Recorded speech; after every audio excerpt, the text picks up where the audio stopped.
పైడితల్లి అమ్మవారి పండుగను నిర్వహిస్తామని మంత్రి కొండపల్లి శ్రీనివాస్ అన్నారు. విజయనగరంలోని కార్యాలయంలో జరిగిన విలేకరుల సమావేశంలో మంత్రి శ్రీనివాస్ మాట్లాడుతూ, ఈ ఏడాదిలో శ్రీ శ్రీ శ్రీ పైడితల్లి అమ్మవారి పండుగ ఘనంగా జరుగుతోందని, ప్రతి సంవత్సరం ఈ ఏడాది మిన్నగా జరుగుతుందన్న ఆశాభావాన్ని మంత్రి వ్యక్తం చేశారు. ఈ పండుగలో అందరినీ భాగస్వాములు చేయడం ద్వారా ప్రజల్లో భక్తిభావాన్ని పెంచే కార్యక్రమానికి శ్రీకారం చుట్టామని ఆయన చెప్పారు. సుమారు 4 కోట్ల రూపాయలు ఈ వేడుక కోసం ఖర్చు చేస్తున్నామని, రాష్ట్ర ప్రభుత్వం తరపున దేవాదాయ శాఖ ద్వారా పండుగకు 50 లక్షలు, యూత్ ఫెస్టివల్ ద్వారా మరో 50 లక్షలు, ఇక సర్కస్ ఎగ్జిబిషన్ కోసము 1 కోటి ఖర్చు చేస్తున్నామని, వివిధ కార్యక్రమాల కోసం మిగిలిన మొత్తాన్ని ఖర్చు చేస్తున్నామని వారు అన్నారు. అందరూ దర్శించుకోవాలి, ఇది అందరి పండుగ. ఎందుకంటే ఈరోజు పండుగ అనేది అందరి పండుగ. ఇది ఎలా చేసుకోవాలి, ఏ రకంగా చేసుకోవాలి, సరదా మంచి వాతావరణం క్రియేట్ అవ్వాలి. అలాగే విజయనగరం మీద పాజిటివిటీ క్రియేట్ అవ్వాలి.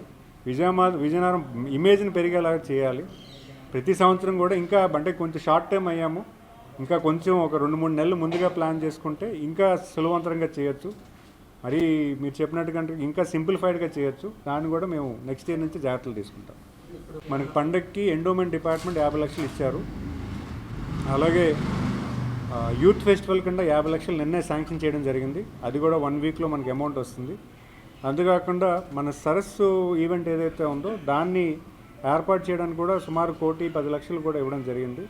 సో యూత్ ఫెస్టివల్, అదే సరస్సు ఈవెంట్కి, యూత్ ఫెస్టివల్కి, వీటికి అన్నిటికీ కూడా మనకి అమౌంట్ వచ్చింది. అయితే బడ్జెటరీ మనకి సుమారు 4 కోట్ల రూపాయలు ఖర్చు చేస్తున్నాం. ఎందుకంటే ఒక మంచి వాతావరణం క్రియేట్ చేయాలి. విజయనగరం పండగకి నలుమూలలో అందరూ రావాలి, సరదాగా అందరూ తిలకించాలి. ఎందుకంటే అమ్మవారిని దర్శించుకోవాలి. మనం సాయంత్రం పూట 2-3 రోజులు ఇక్కడ ఉంటారు కాబట్టి ఎక్కడో దగ్గరికి వెళ్ళి సరదాగా కుటుంబ సభ్యులతో వెళ్ళాలంటే అన్ని ఏర్పాట్లు చేయాలి.